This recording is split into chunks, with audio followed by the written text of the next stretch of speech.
Yeah, it's been exciting times. I mean, the new commission took office on the 1st of December, and already in February we could come up with a data strategy, which shows that the importance that Commissioner Breton, in our case, attaches to the subject, and especially the fundamental nature of getting data governance right for anything.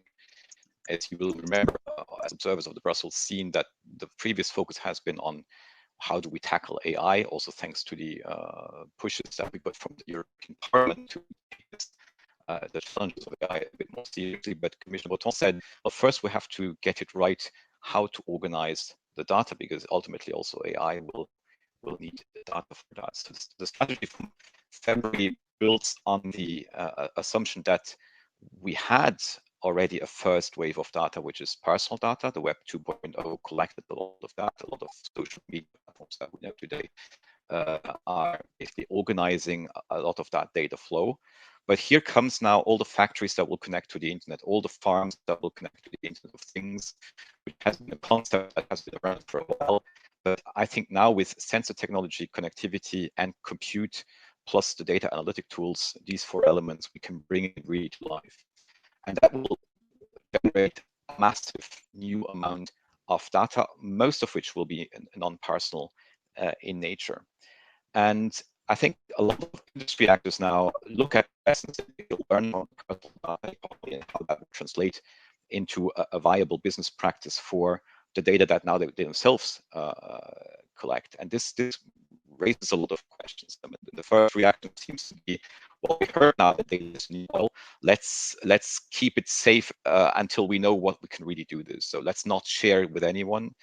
Let's keep it to ourselves inside different organizational departments of a company. But even if one company consolidates its data holdings, we'll keep it inside the company. We'll keep sitting and waiting. That's our idea. That is a lot of the potential of the data seems to be in the reuse, and that may be internal reuse within one company, but not every firm does everything, especially in the shape of the European economy, where we have a lot of medium-sized and small enterprises who are highly specialized, but never are these conglomerates that you can find in other parts of the world. And I'm not only speaking about the US, but also certainly Japan and South Korea, where a lot of firms have a large portfolio, and there's a lot of inside firm data reuse. I think for you, the nature of the economy and of the data economy needs to be a lot more collaborative if you want to keep everyone in the game and not only let those survive who have the power to construct walled gardens, conglomerates. And that means that we have to organize sharing between firms. And now the key question is how to do such sharing. And I insist first on a semantic point that sharing is not a term we mean for free. So sharing may indeed be data trading or monetization, but sometimes you monetize against the service. So many models are possible. Why a company would like to actually give that to someone else, because normally it should expect something in return. That would be the first premise.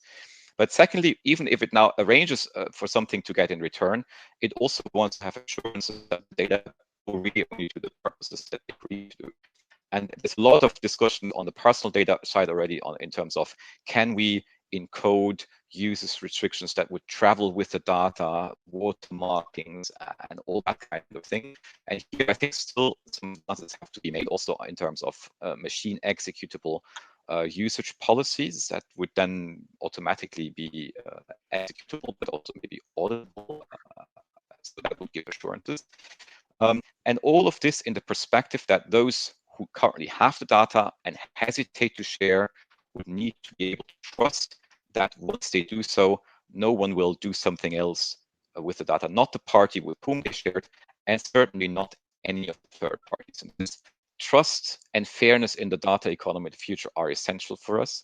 And now the question is how to organize fairness and trust. And one thing that seems to be coming up quite clearly on the horizon, as we see it in many of the reports, are data institutions. So trustworthy institutions that help to organize data sharing, data flows, data pooling, joint exploitation of the data. And they come in many reports, especially also in the AI reports on the UK, of France, and also in the German Franco Gaia X initiative. And that a lot of well, there's a lot of questions. How would you organize now if we have an ecosystem where there's lots of players? How do you make sure that we can get to data pools of a sufficient size that can inform machine learning? How can we actually make just the bilateral introduction function? So in the governance proposal that Miapetra already alluded to, we'll put a lot of emphasis on these new types of data intermediaries, and they come in forms of marketplaces, but also in terms of IT platforms that can host local ecosystems and make sure that everyone abides by the rules and that no one is basically has to be concerned that the data will be used beyond what the company that made it available agreed to. But then there's also the question, how does the old data economy, the personal data economy, learn, well, benefit from these evolutions? Because there's also distrust on the personal data economy has been always around. Snowden, Cambridge Analytica, these were different waves of unease that were spread about practices that were prevalent without singling out the intentions of any actor here. But just that the way in which we organized data governance for personal data seemed rather imperfect despite all the rules and regulations in place. And Schrems 2 also reminds us again on the importance also to look very carefully at international data flows. So I think here Finland brought us the My Data movement, which is really to say, having rights under GDPR is good. Having the tools to exercise them as swiftly as we download an app on our phone is even better.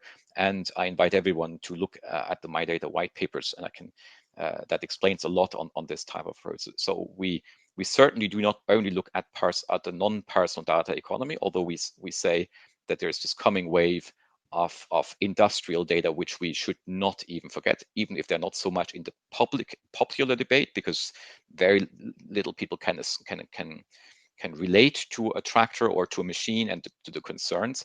But we certainly should also look at the personal data economy.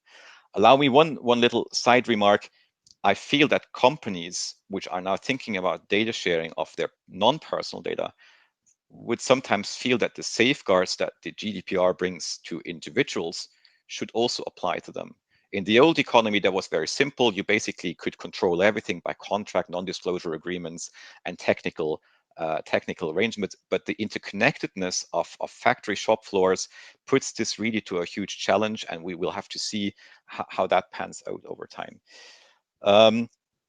The data sharing and the data sharing institutions are very important, and they're one component of what we see or we would like to emerge as data sharing spaces or common European data spaces. Now, I'd like to just take 2 more minutes to explain that this concept is not meant to set up a new type of platform necessarily, but it's more an organizing concept that actors in a specific domain or sector, or even across sectors now, should organize a data governance partly on legislative rules, but a lot of also own set rules in terms of contracts or code of conducts, which then also have to not only be legal rules, but also have a technical reflection. I already alluded to the question, can you reflect usage restrictions in policies that travel with the data and can be automatically executed by machines? There's a lot of intersection of law and technology here. And that these data spaces would then be an encompassing organizing concept where people agree to a common set of norms, and this would lower the cost of data transactions within the space at large, whether it happens on one platform, on several platforms, or completely decentralized, as also Miapetra said, where all the actors basically say, well, I mean, if you want, we would want to do a federated machine learning, let's say, we all have now a protocol according to which we accept a learning algorithm to come to our data, and according to which we send back the learning results. So no data are going to be pooled anymore at all, because we now have a set of agreements that will allow us to do federated learning among actors who are not connected at all today. And that would be also one of the possible outcomes of a common European data space. So the 9 spaces are by no means a closed list. We will probably see more where those where we see most readiness inside the Commission and in the stakeholder community to set them up. But everyone should be invited to actually now organize a sector, including all the industry stakeholders, say, we'll make a first move. Don't wait for the Commission. Don't wait certainly for Commission money, because money will be not the solution to everything.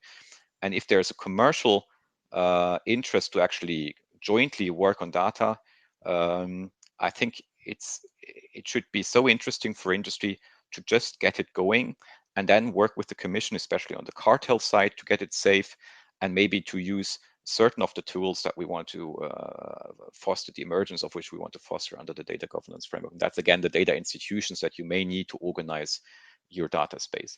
I might pause here, and I'm looking forward to the debate later on, and hope you could hear me during these last minutes.